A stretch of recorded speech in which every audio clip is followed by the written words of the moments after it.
Kenzo Atsushi au Zimbabwe. Année 2011. Je suis Kenzo, pasteur et missionnaire. J'ai vécu de nombreuses expériences avec Dieu. J'ai voyagé en Afrique pour prêcher la parole. J'ai ouvert une église à Mutare, au Zimbabwe. À mon arrivée, j'ai affronté de nombreux sorciers. Un sorcier nommé Ronald Musona, l'un des plus puissants de la ville de Mutare, a essayé de me tuer par ses sortilèges. Il a sacrifié 13 chèvres et 33 poulets. Je continuais l'œuvre de Dieu et gagnais des âmes jusqu'au jour où Ronald Musona rencontra les pires sorciers cet après-midi-là pour me tuer. J'entendais les bruits assourdissants des tambours. Je savais que les forces du mal se rassemblaient pour m'attaquer. Satan était furieux de mon arrivée. Beaucoup de missionnaires qui étaient venus ici n'avaient pas supporté la pression et l'oppression des démons, et étaient retournés dans leur pays comme des échecs. Moi, je suis resté. J'ai affronté les légions et les principautés de ce lieu. Je savais que c'était Dieu qui m'avait envoyé ici. Pourquoi aurais-je eu peur, puisqu'il était avec moi? J'ai remporté la victoire sur de nombreux sorciers. Ils n'ont pas réussi à me renverser. Ils ont vu la puissance de Dieu dans ma vie. Ils n'avaient d'autre choix que de donner leur vie à Jésus. J'avais ouvert une vieille église en bois, et l'endroit se remplissait de monde. À ma surprise, Ronald Musona entra dans l'église. Au moment où je prêchais, ma vision s'ouvrit. Je vis une légion de démons dans son corps. Je compris que cette nuit serait différente. Il n'était pas venu écouter la parole, il était venu me confronter. Ce sorcier venait mesurer ma force. Ronald entra, pointa son doigt, et certains frères tombèrent au sol. Il n'était pas préparé à un bombardement de sortilèges. L'assemblée eut peur en le voyant entrer, car tout connaissait sa réputation. Ronald Musona dit. Pasteur, jusqu'ici tu as résisté à ma puissance. Tu es le premier à me résister. J'étais curieux de te confronter personnellement. Jusqu'à présent, je t'ai combattu sur mon territoire. Je suis venu dans ton église. Aujourd'hui, l'un de nous sera humilié. Je ne peux pas accepter qu'il y ait un sorcier plus fort que moi. Cette région est à moi. Si tu la veux, tu devras me vaincre ce soir. Ronald me pointa du doigt. Je sentis un coup dans la poitrine. Je le regardais fixement. Quand je levai le doigt vers lui avec l'autorité de Jésus-Christ, il tomba en manifestation démoniaque. Les frères ne pouvaient pas le maîtriser. Une légion dans son corps se débattait au sol sans contrôle. J'appelai l'ange Gabriel. Ronald fut paralysé au sol. Je vis l'ange Gabriel arracher de petits démons de la taille d'un pouce. Un nettoyage se faisait dans son corps. Il fut entièrement libéré, sans qu'aucun démon ne reste en lui. Les frères le relevèrent et le conduisirent à la chaire. Je posai mes mains sur sa tête. Ronald ressentit fortement la présence du Saint-Esprit et commença à parler en langue. Il pleura de joie. Je vis 2 anges descendre et le mesurer de la tête aux pieds. Un autre ange versa quelque chose sur sa tête depuis une bouteille. Après avoir donné sa vie cette nuit-là, Ronald déclara. Je suis venu à l'église pour défier le pasteur. Je m'étais promis que s'il me vainquait, je donnerais ma vie à Jésus si son Dieu était plus grand que tous mes dieux réunis. Je voulais humilier son ministère. Celui qui a été humilié, c'est moi. J'ai humilié plusieurs pasteurs. Ils ont été obligés de fermer leurs églises ici à Mutare. Les seules églises ouvertes dans cette région étaient celles qui avaient fait alliance avec moi. Des pasteurs participaient au pouvoir des Trois et suivaient les légions du mal. Je les obligeais à coopérer. Quand mes sortilèges les rendaient malades, ils prenaient peur. Certains fuyaient, d'autres reconnaissaient mes pouvoirs et faisaient un pacte de paix avec moi, suivant mes dieux. Beaucoup d'églises ici étaient liées aux démons. Les églises sérieuses qui combattaient réellement le mal ne restaient pas à Mutare à cause des sorciers. Le pasteur Kenzo était différent. Il est venu imposer le règne de Jésus dans cette région. C'est un pasteur expérimenté dans la guerre spirituelle. Il n'a pas été intimidé par les sorciers, et aucun de nos sortilèges n'a pu le renverser. Cela a attiré mon attention. Je voulais connaître le Dieu qu'il sert.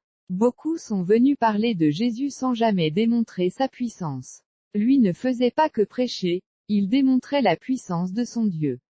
La région a commencé à croire davantage en Jésus à cause de sa vie.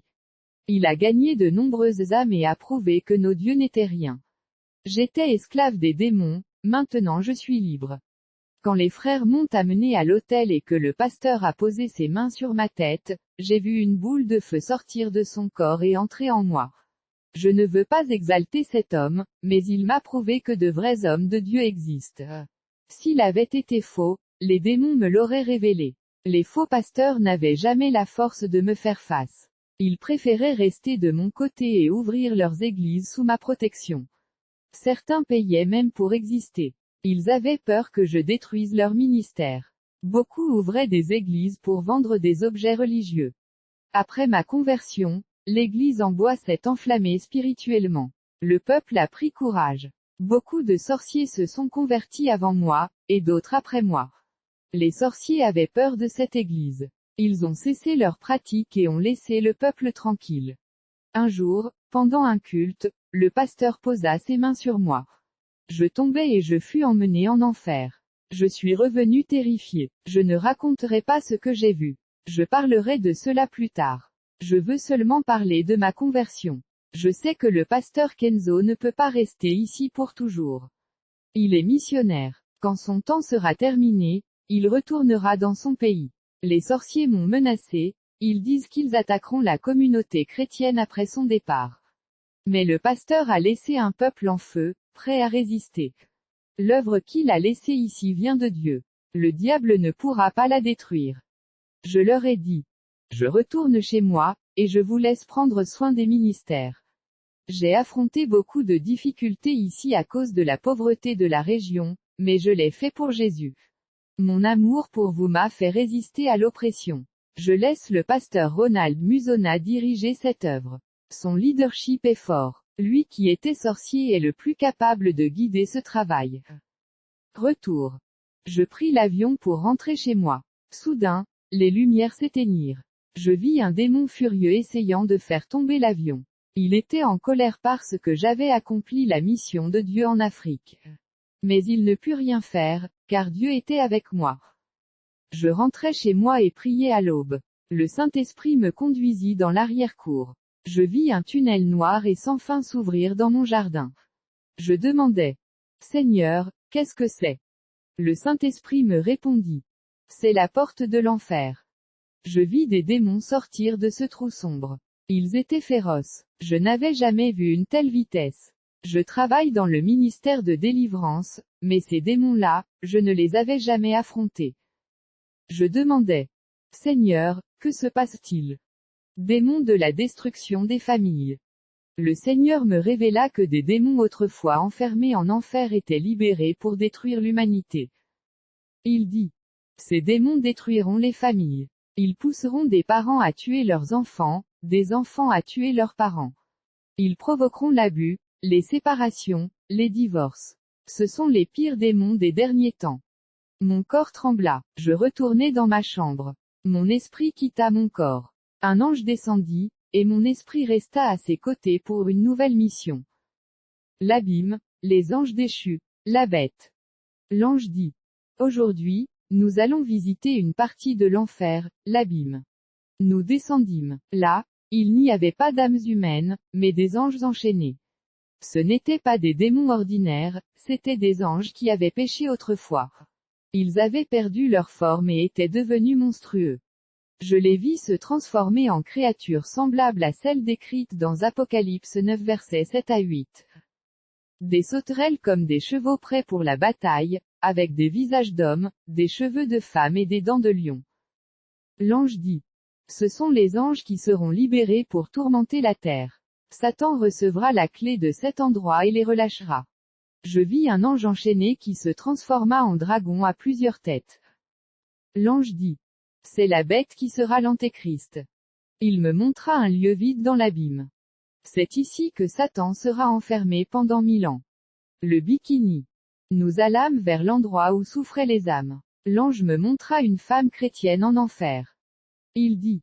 Elle est ici pour avoir porté un bikini. Satan a créé ce vêtement pour pousser à la nudité. WhatsApp. Je vis un démon lié à WhatsApp. Beaucoup d'âmes étaient en enfer à cause de cette application. Des pasteurs infidèles, des jeunes tombés dans l'adultère. Un croyant pleurait, Il avait été séduit en ligne, était tombé dans la prostitution et avait été assassiné. Il regrettait sa chute. Facebook. Je vis le démon de Facebook. Des femmes démonisées séduisaient les croyants. Des jeunes étaient tombés dans la magie noire via ce réseau. Chanteur gospel. Je vis des chanteurs gospel en enfer. L'ange dit. Ils vendaient la louange pour l'argent. Prédicateur. Je vis des prédicateurs célèbres en enfer. Ils vendaient la parole de Dieu comme un commerce. Football. Je vis des chrétiens fanatiques de football en enfer. Ils mettaient leur club au-dessus de Jésus. Je vis des démons portant des maillots d'équipe, volant le temps et l'adoration due à Dieu. Vêtements et maladies. L'ange me montra des croyants marchant en ville en short et en t-shirt.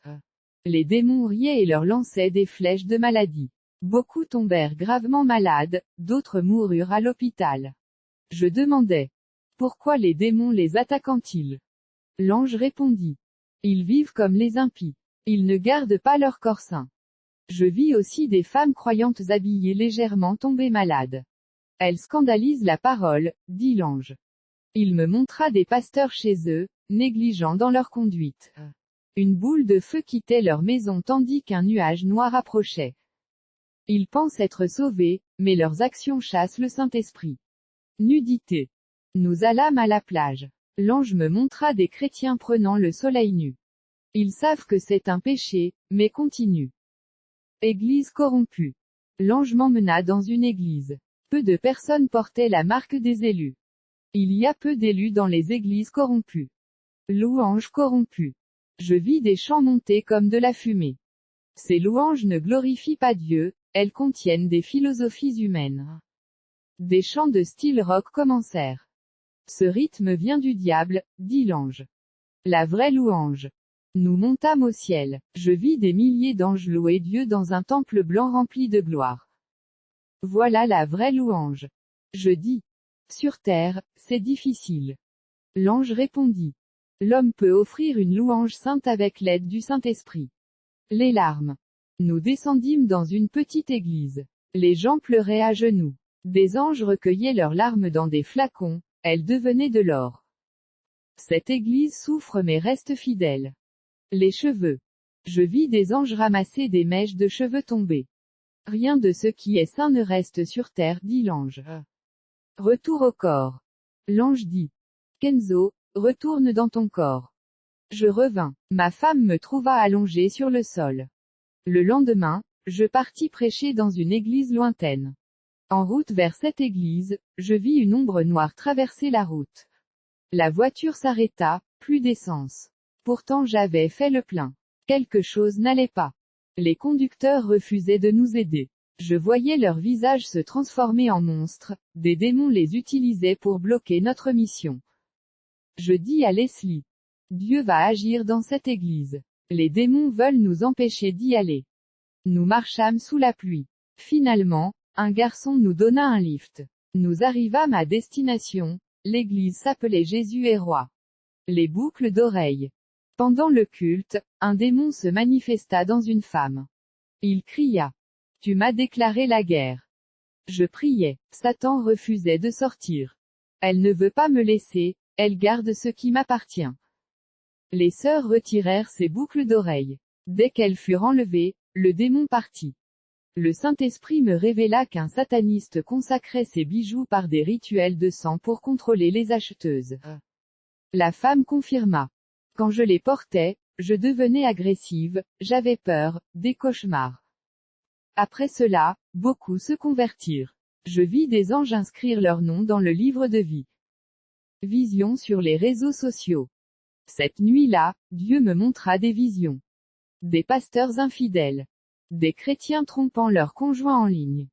Des démons dirigeant WhatsApp et Facebook pour détruire des ministères. Le Saint-Esprit me dit. Prie pour ces âmes piégées. Je priais 1 heure. Je vis des chaînes se briser. Les églises. Je vis Satan entrer dans les églises, exploitant les faiblesses des croyants. Des démons éloignaient les gens des églises sérieuses pour les mener vers des églises mondaines. Ils travaillaient dans l'esprit des fidèles pour les distraire, les pousser à critiquer, à perdre la foi. Le combat n'est pas contre les hommes, mais contre les forces du mal. Notre arme, prière, jeûne, consécration. Le combat. Je vis des démons dresser des murs devant les croyants. Beaucoup s'arrêtaient. Quelques-uns brisaient les barrières. Le Saint-Esprit dit. Les vrais soldats persévèrent malgré les obstacles. Prière finale. Père, je te confie ces âmes. Ne les laisse pas se perdre. Que ton esprit les purifie, les restaure et les élève. Suscite des serviteurs plus grands que moi. Que le monde entier te serve. Au nom de Jésus. Amen.